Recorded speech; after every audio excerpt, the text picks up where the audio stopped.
नमस्कार मंडळी, आज आपण करणार आहोत माझ्या आजीची रेसिपी, माझ्या आवडीची पुडाची वडी। चला तर मग लागू तयारीला।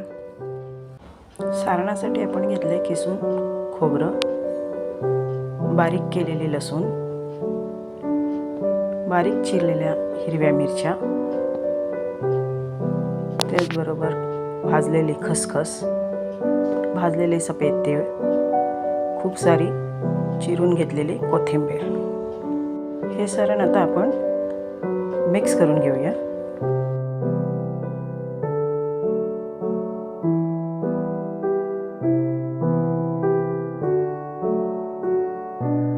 चवीनुसार मीठ टाकून हे सारण आता आपण मिक्स करून घेतलंय। आता आपण लागणारं पीठ मळून घेऊया। यासाठी बेसन पीठ, यामध्ये 4 चमचे गव्हाचं पीठ टाकलेलं आहे। हळद, मीठ, मसाला आपल्या आवडीनुसार मिक्स करून थंड पाण्याने हे पीठ मळून घ्यायचं आहे। जसं आपण चपात्यांना पीठ घट्टसर मळतो, याच पद्धतीने हे पीठ मळून घ्यायचं आहे। पीठ मळून झाल्यानंतर आपण ज्या प्रकारे चपाती बनवतो तशाच प्रकारची चपाती बनवून घ्यायची आहे।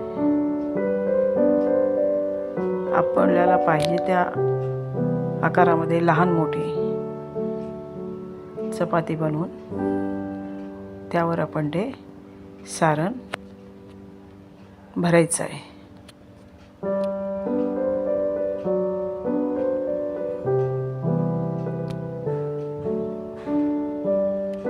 हा पदार्थ शक्यतो हिवाळ्यामध्ये खाण्यात चांगला असतो। यामध्ये लसूण, मिरची असे पदार्थ, तीळ, या थंडीच्या दिवसात हे पदार्थ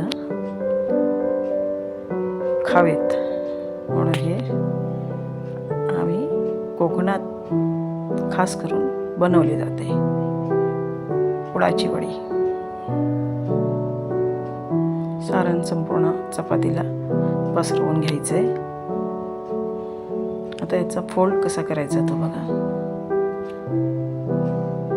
ही चपाती अशी दमडून घ्यायची आहे, हाताने प्रेस करायची आहे, जेणेकरून त्यातील भरलेलं सारण बाहेर येणार नाही।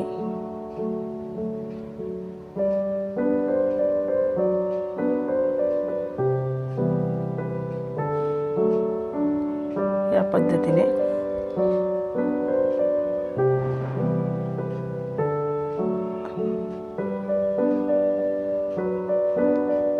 चांगला व्यवस्थित फोल्ड करून घेतल्यानंतर सुरीला तेल लावून अशा प्रकारे शंकरपाळीसारखे असे काप करून घ्यायचे आहेत।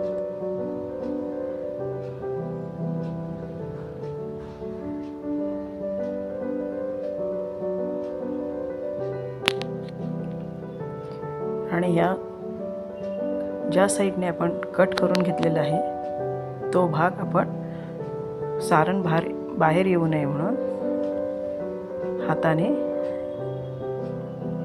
दाबून घ्यायचा। या झाल्या तयार वड्या। आता ह्या वड्या पाण्यावर वाफवून घ्यायच्यात। जसे आपण मोदक वाफवतो याच पद्धतीने या वड्या वाफवून घेतलेल्या आहेत।